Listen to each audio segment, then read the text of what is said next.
একটি জীবন সংগ্রামের গল্প। জমাদার মাঝির বৈঠা। সময় কারো জন্য থেমে থাকে না, নদীর স্রোতের মতো বয়ে চলে জীবন। ঠিক তেমনই সময় আর স্রোতের মতো লড়েই দিন কাটাচ্ছেন বাকেরগঞ্জ উপজেলায় শিকদার বাড়ির ঘাটের জমাদার মাঝি।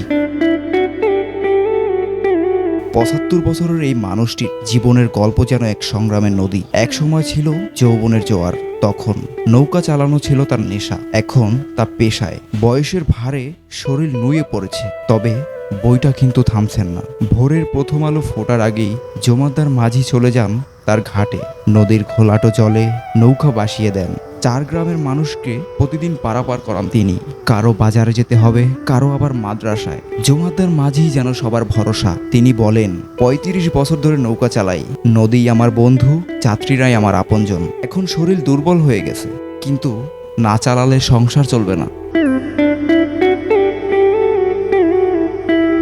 বিষখালী নদীর পাড়ে গিয়ে দেখা যায় নৌকার এক পাশে বৈঠা চালাচ্ছেন, আবার রোদ বৃষ্টি কিন্তু মানছেন না। নৌকায় কিছু যাত্রী নিয়ে পাড়ি দিচ্ছেন তিনি। ঘামে ভেজা চোখ, মুখে যেন একটুখানি হাসি। নিজের কষ্ট ভুলে অন্যের হাসিতেই সুখ খুঁজে নেন তিনি। Tausif Raju, desk report.